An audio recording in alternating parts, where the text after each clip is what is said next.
There's one thing I've seen in your algebra that is horribly wrong. Other than that, your algebra is somewhat good. So, if I have VF squared equal to VI squared plus 2A delta x, what you did is took the square root of both sides, right? So that gets rid of the square here, and we're left with VF, the square root of VI squared plus 2A delta x. How does this square root only just remove the square when it's over the whole thing? What if this was 0? If your initial speed was 0, you're left with the square root of 2A delta x. Where does the square root go? Nowhere. It stays there. You cannot take the square root and just remove the square here. What you should have done was VF squared equal VI squared plus 2A delta x. And if you're solving for like delta x, you're going to have to keep the squares in. So VF squared minus VI squared equal 2A delta x. And then divide by 2A. And then we get delta x is equal to VF squared minus VI squared over 2A.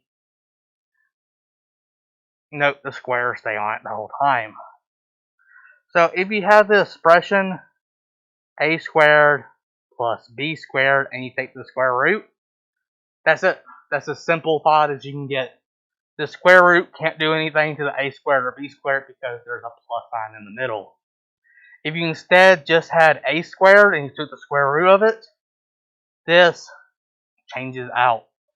Technically, if you have something like this, the square root of x, the square root of x is the same thing as x raised to 1/2. So if I did the square root of a squared, this is the same thing as a squared times 1/2. That's how you combine x, the square root, and this, because square root is just raised to the 1/2. What is half of 2? 1. So that's a to the 1, and a to the 1 is just a. This is the reason it cancels out. If you do, for example, a squared plus, or I should say, if you have a plus b and the whole thing is squared, or this could be a half, this square does not distribute in. This is the same thing as a plus b times a plus b. This square does not equal a squared plus b squared. The square does not distribute inside. This is technically, this is equal to a squared plus 2ab plus b squared when you FOIL it all out. So whenever you take the square root of the whole thing, so if I were to ask you to solve for VI, so if I did VF squared is equal to VI squared plus 2A delta x, you would need to get rid of this first. So that would be VF squared minus 2A delta x is equal to VI squared. We can now, because this is the only thing squared on this whole side, we can get rid of the square by taking the square root of the entire side. And that's it. It's as simple thought as possible. The square root doesn't cancel anything out because there's a minus sign in it.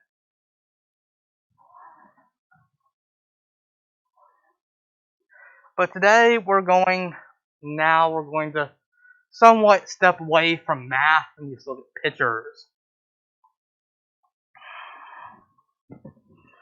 So today's topic is graphing motion. So let's say that I have a displacement time graph. So I have displacement or distance on this side, and it's in meters. and I have time on this side in seconds.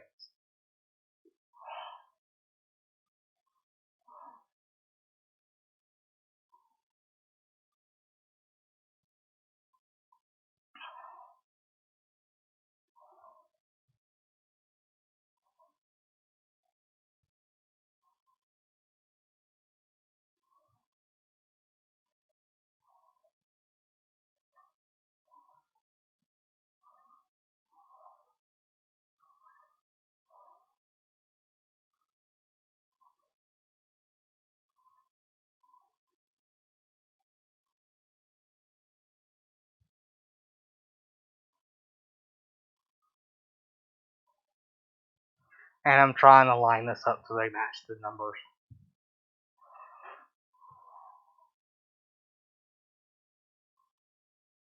So when dealing with a graph, the first thing you need to know is what graph we have. This is a displacement time graph, and so its values mean something different than a velocity time graph. So here it states that you begin 10 meters away from the origin. In 4 seconds, you move to 20 meters away. And then here we are not moving.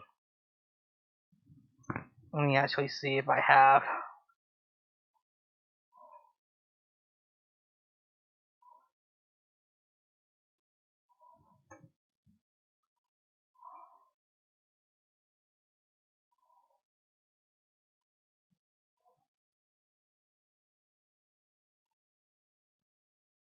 Yes, I do.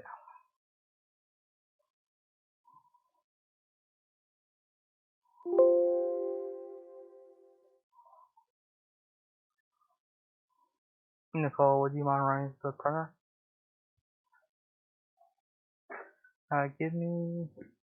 I don't know, by the time you get there, it should work. It's acting really slow.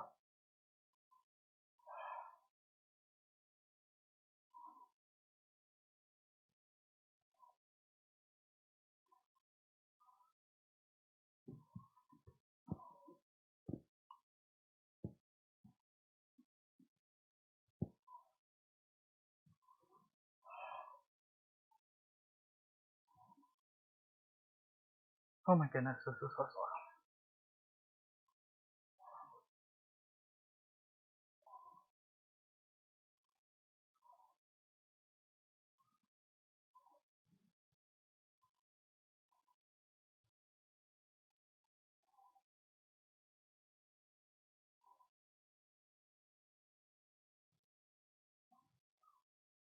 But if I called this line segment A, how fast are they moving during this segment here? How fast are they moving during this segment here? So they're going from 10 meters to 20 meters, and they do it in 4 seconds.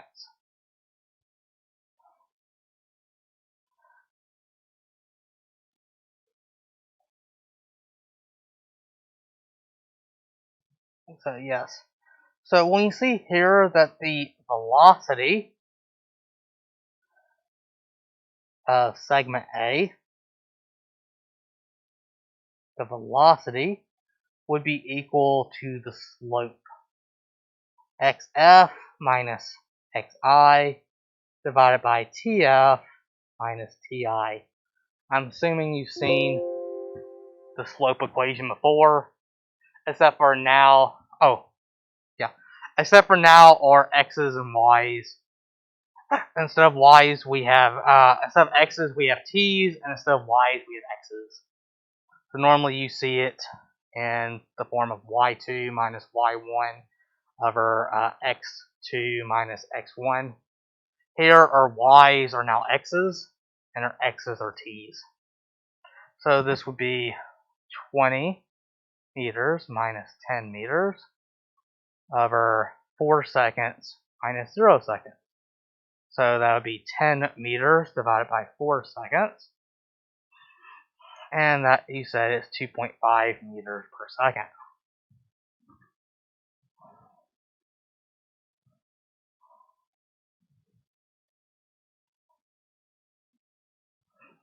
And during this segment, their distance from the start, or distance from some origin, is 20 meters for the entire time. So during this position, they're not moving, they're at rest. So segment B at rest. You can pass one out to him.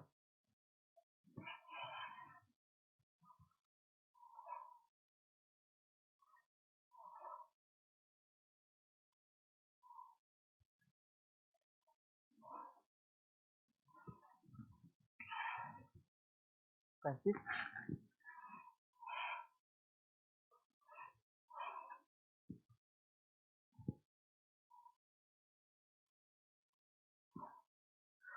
So if we look at line segment C, we can see it begins at 6 seconds, 20 meters, and it goes up to 8 seconds, 40 meters, looking at the endpoints. So for line C, or line segment C, the velocity would be equal to 40 meters minus 20 meters divided by 8 seconds minus 6 seconds. So that would be 20 meters divided by 2 seconds, or 10 meters per second.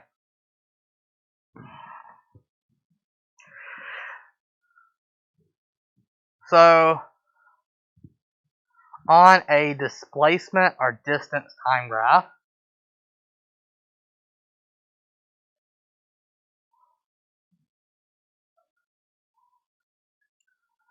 slopes equal velocity.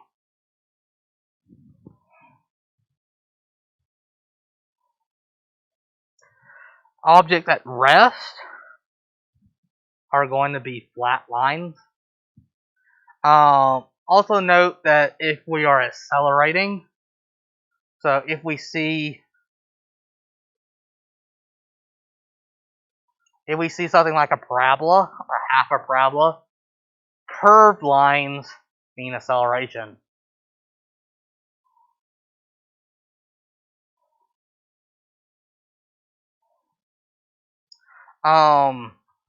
If they're in the shape of parabolas mean constant acceleration. And in this class, we only deal with constant acceleration. In college, they deal with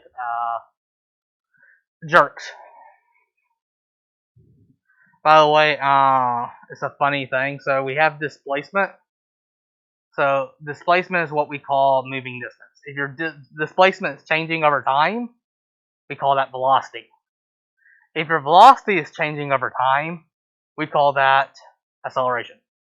And if your acceleration is changing over time, we call that a jerk. And I forget, it's actually somewhat funny. Let's see if I can look it up. Acceleration, jerk. If I can find what it is. So a jerk would be measured in meters per second cubed. You don't need to know this though.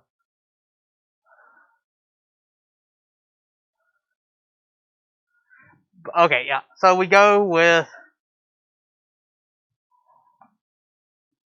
Let me turn that off.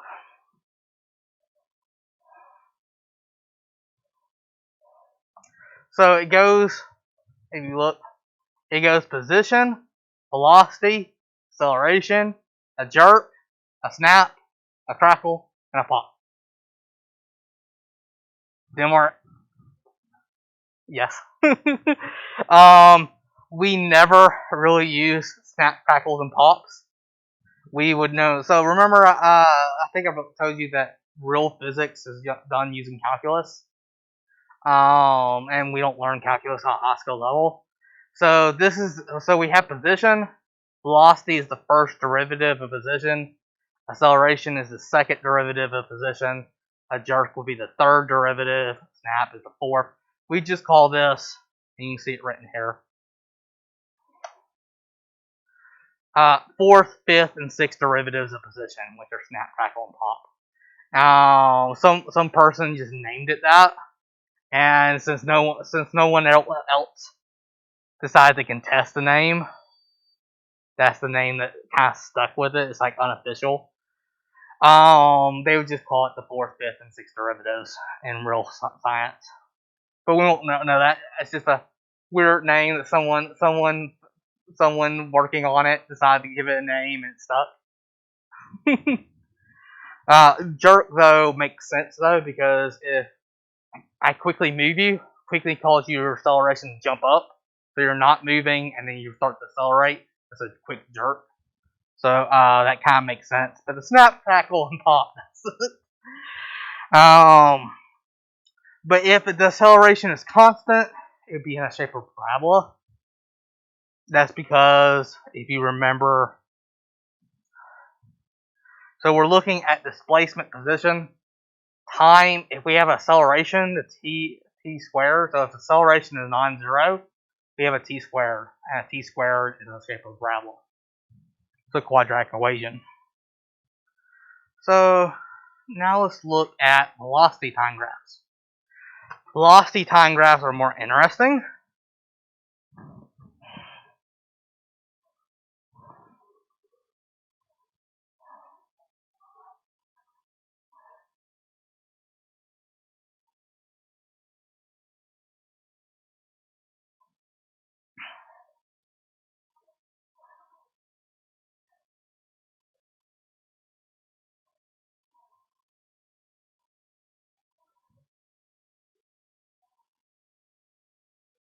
And the velocity is going to be in meters per second. The time is in seconds.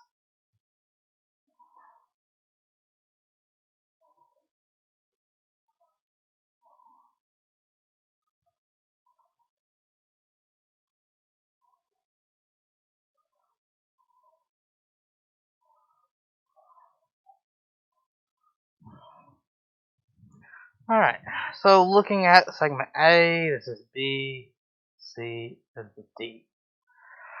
So this is telling us how our speed is changing over time, how our velocity is changing. So in a velocity time graph, slope corresponds to acceleration. This is for a velocity time graph. So if I wanted to figure the acceleration of line segment A to line A, the acceleration would be equal to the final velocity minus the initial velocity over the final time minus the initial time. So here the final was 20 meters per second. Initial was 10 meters per second over 4 seconds minus 0 seconds. And so we get an acceleration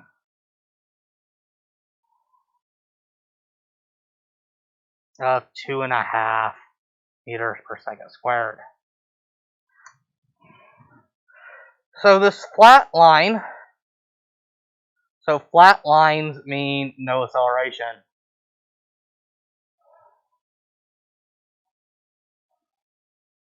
We are staying at constant 20 meters per second. So during line B is basically constant 20 meters per second, acceleration is 0. Constant velocity of 20 meters per second, no acceleration. This does not mean they aren't moving. This means that they're moving at constant speed of 20 meters per second. Here is the only place they're not moving, is when the speed is 0. I usually leave zeros off when I draw.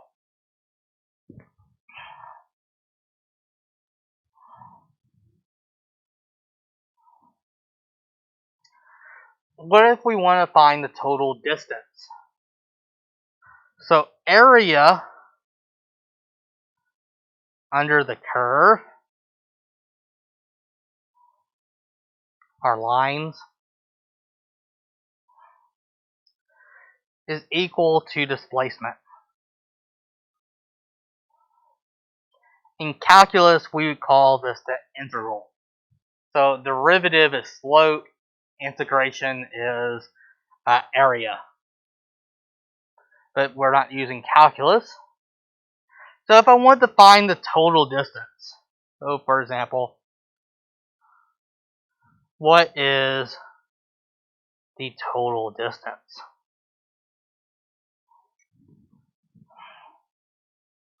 Well, we can draw shapes. So we can come over here, drawing only rectangles and triangles. So I have 4 shapes, 2 rectangles and 2 triangles.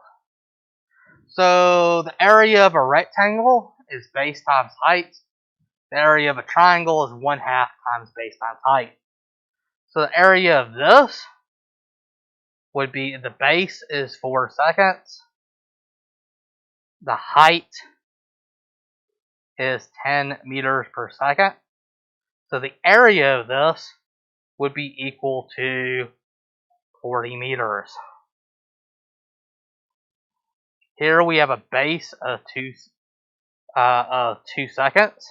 So a base of 2 seconds. We have a height of 20 meters per second. So we also have a distance of 40 meters. Here would be 1/2 times the base of 4 seconds times the height. The height here goes from 10 to 20, so the height is only 10 meters per second. So this would be 20 meters. Here we do 1/2 times 2 seconds times a height of 20 meters per second. So this would have a height of 20 meters. Now we just add all those up. So 40 meters plus 20 meters plus 40 meters plus 20 meters. So 40 plus 40 is 80 plus 20. So these is 100 meters plus 20 is 120 meters. So during that whole journey, you traveled 120 meters. Seems simple enough?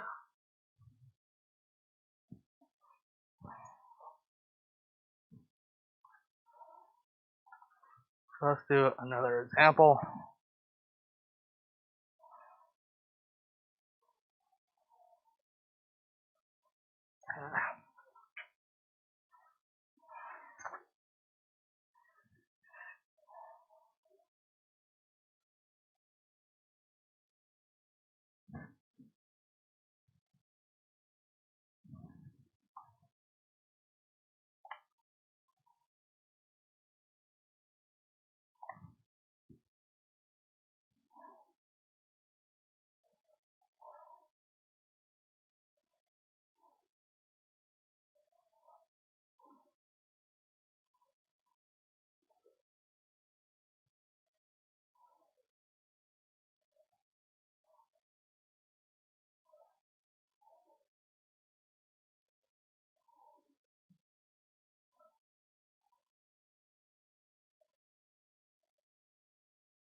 Sorry, I'm trying to draw this at -10, 6.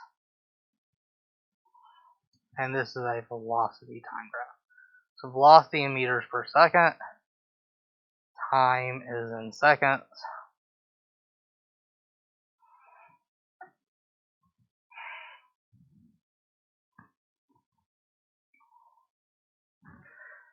So,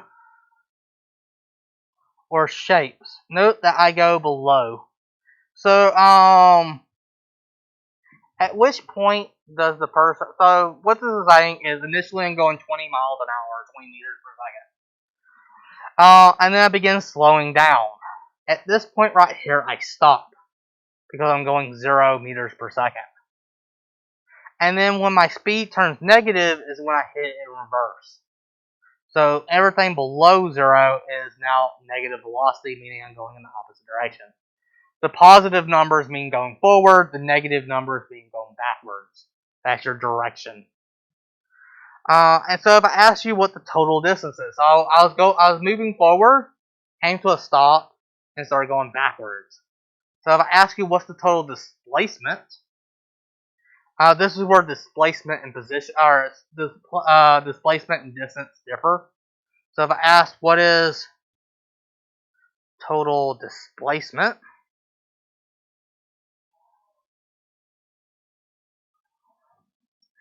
we would have to break this up into shapes.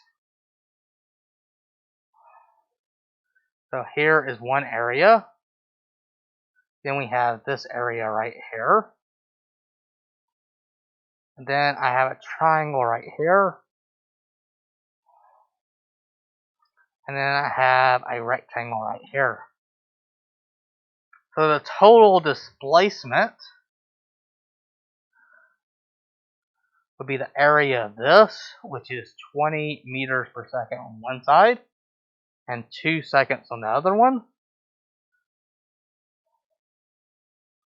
plus this, which is 20 meters per second and 2 seconds on bottom, because 4 to 2 is 2 seconds for this length.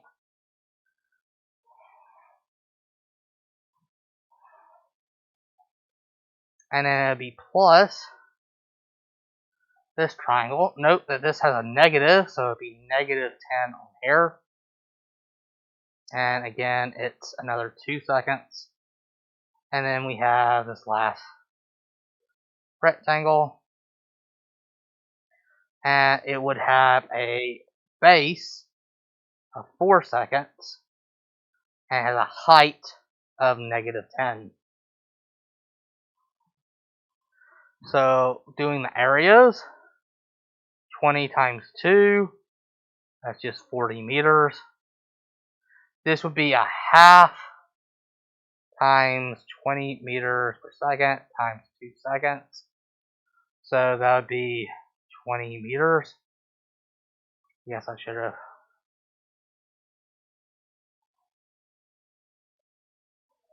And then this would be 1/2 times 2 seconds times negative 10 meters. So that would be, so this would be negative 10 meters.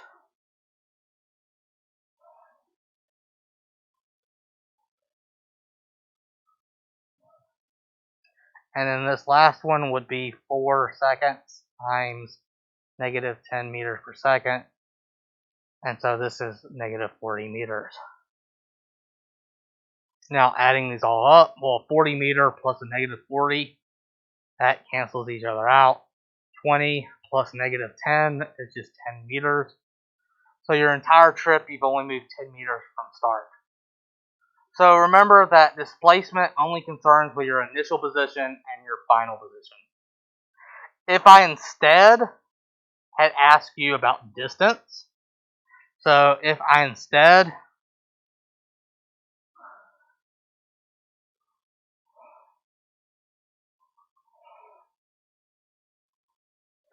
asked for total distance, so if I told you to run to the store and back, if I told you to run that far, you wouldn't say you ran 0 meters, would you? No, you would take the absolute value. So on the way over there, that would be a positive displacement. And on the way back, you would be doing a negative displacement because you're coming back, right? So your distance from the start is shrinking. So if I asked you to do total distance, you would do the absolute value.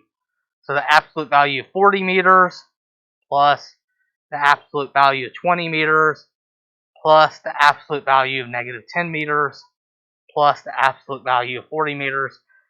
Basically, all the negatives get removed. So it would be 40 meters plus 20 meters plus 10 meters plus 40 meters. So 110 meters is distance, and this is displacement. So basically, you're moving forward at 20 miles an hour, or 20 meters per second. You come to a stop, and you start backing up, and you stop about 10 meters from where you started. Or you reach at this point where you started. Does that make sense?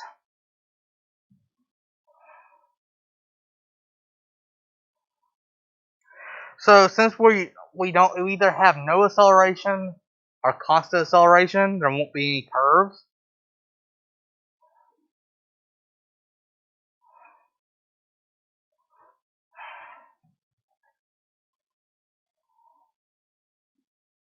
If we have a sloped line on velocity time graph, it means that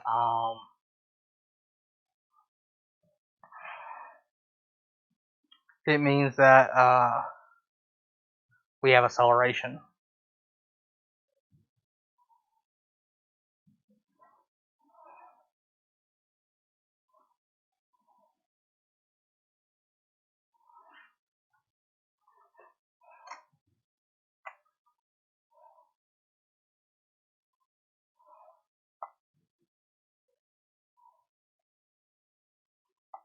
So let's work on some examples here.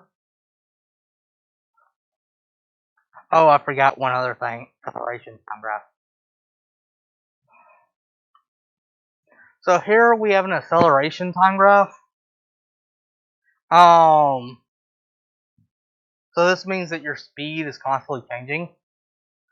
Can you see this very well?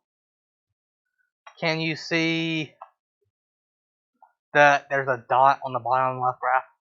Alright, on the bottom graph there's a dot, a blue dot. Yes. Alright. So here we don't know what our initial velocity is. But if you wanted to look at an acceleration graph and draw a velocity time graph, we know that the slope of this line right here is so if you have an acceleration time graph, the slope the value means slope of a velocity. So acceleration is change in velocity. This number means that you should change your velocity by 3 meters per second every second. So if we started at negative 3 meters per second, and our acceleration is 3 meters per second squared, that means for an entire second, we're going to add 3 meters per second every second, right? So if we look at this, our acceleration is 1 meter per second, and it's 3 seconds long. We go from 1 second to 4 seconds. An acceleration of 1 meter per second squared means that you're going to be adding 1 meter per second for every second. So we're going to add 1, we'll add 1, we'll add 1. Make sense? So here our value is negative 1. This means that we're going to add negative 1 meter per second every second. So this line is 2 seconds long, so it will decrease once per every second. So we'll subtract 1 and subtract 1 for that. Here, the acceleration is 0. 0 means that the speed or velocity doesn't change. Hence, we don't change the value. And it just stays constant. So this demonstrates going from acceleration to velocity time graph. So we can convert between different time graphs. Let me look at your notes. So on an acceleration time graph, the area under the curve is changing velocity. So if I wanted to find how much your velocity changed by VF minus VI, you would do the area. So once you've converted a graph from 1, it's always good to check your answer by going back. The slope of a velocity time graph tells you acceleration. So this goes from -3 to 0, so it has a rise of 3 and a run of 1 second. So the slope is 3. Here, the slope is 1, and it corresponds to acceleration of 1. Here, the slope is -1, and it corresponds to a value in the acceleration graph at -1. Here, the slope is 0, so we should have a value of 0.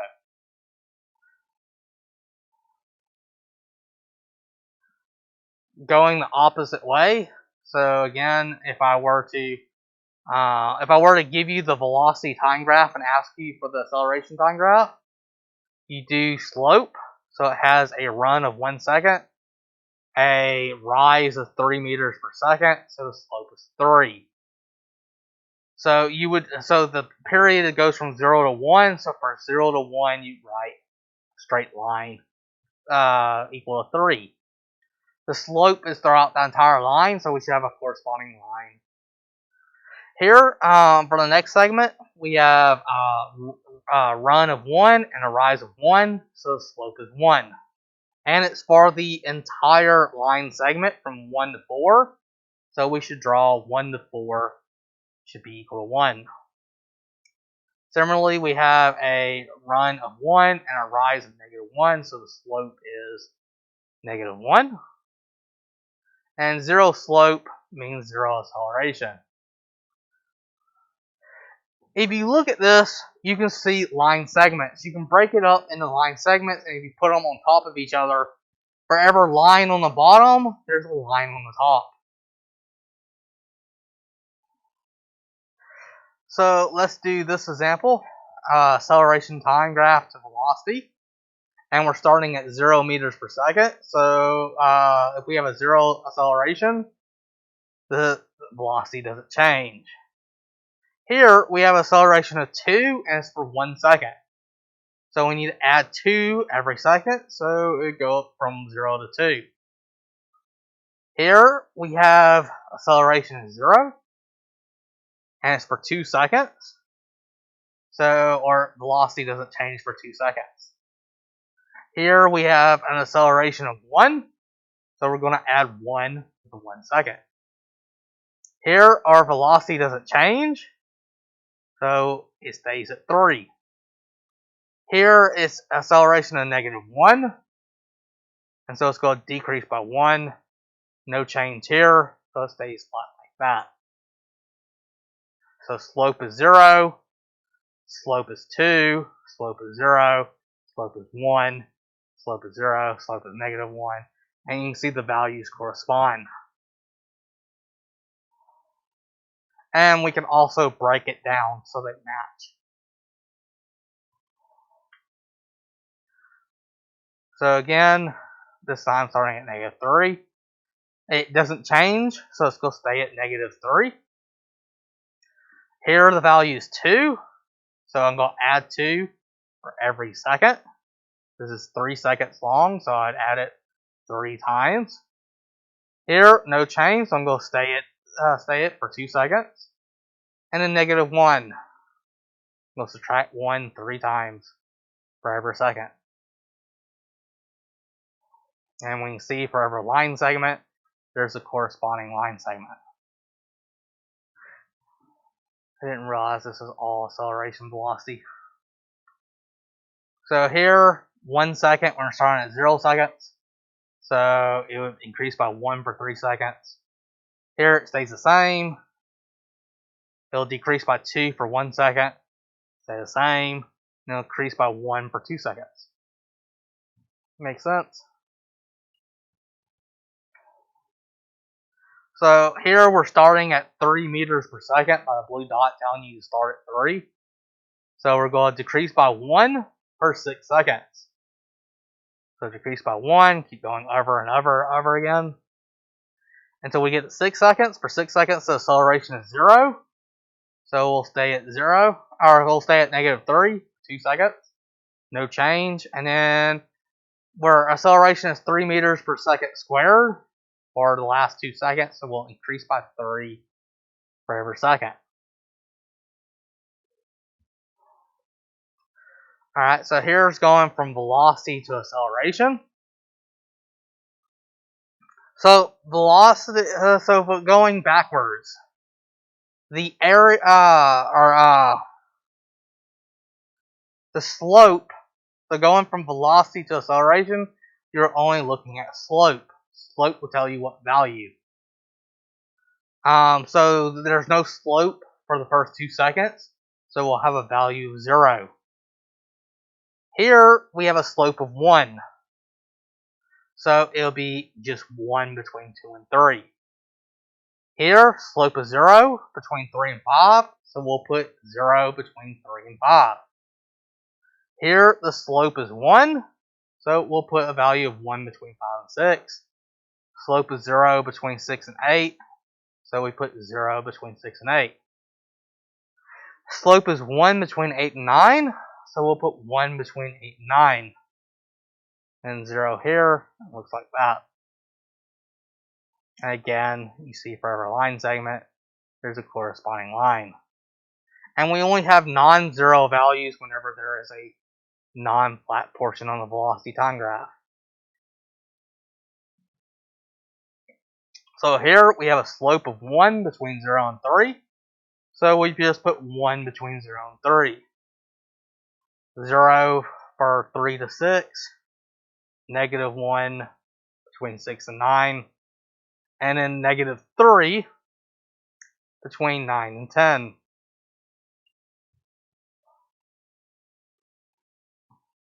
So again, going from velocity to acceleration, and we're looking at slope. So 1 there, negative 1 there, and 3 there. These vertical lines don't really exist. You don't have to draw the vertical lines, but they usually try to connect it up. So here again, we have a slope of 0 between 0 and 2. A slope of negative 3 between 3 and 4. A slope of 0.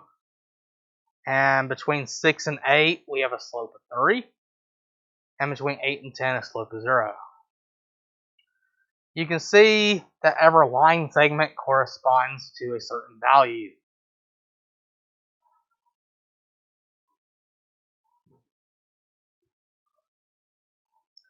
Oh, notice here. So on velocity, between 3 and 2, the slope is 0. Between 2 and 5, the slope is 0. Between 5 and 8, the slope is 0. And between 8 and 10, the slope is 1. So even though it looks like there's only one line segment between 0 and 8, it's still the fact that you just duplicated it. So, looking at change in displacement.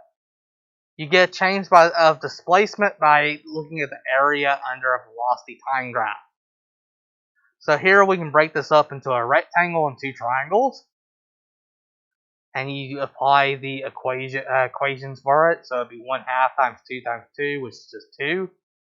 Then it would be 6 seconds times 2 meters per second, 12 meters for the rectangle.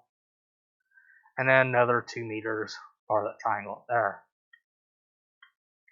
Here we have another velocity time graph. So to get displacement, you do the area under the line. So you draw the shape to the zero line mark. So you draw it here. Don't draw it all the way down to the bottom of the graph. You draw it to the 0. And you just calculate the areas of the shapes. Note that between 5 and 7 has 0 area, so that you won't add anything there. So it'd be 9 plus 3 plus 3 equals 15. And anything that is below 0 is going to be negative. So if I were to draw the shapes here, note that we have a negative 2 height for the right triangle.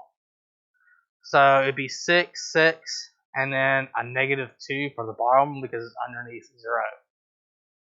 So this has a total distance of 10 meters.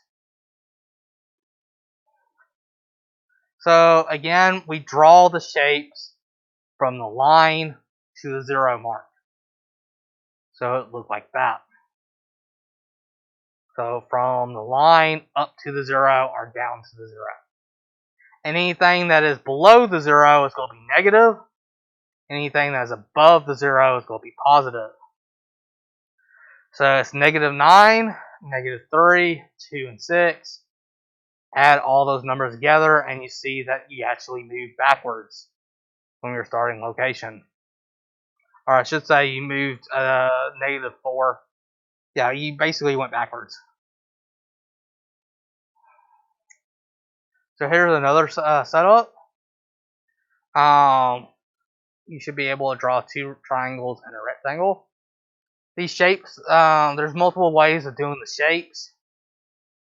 This is the best, but it goes from the line down to 0. So it'd be 9, 4, and 4. That'd be 17 meters in total. Also, converting words.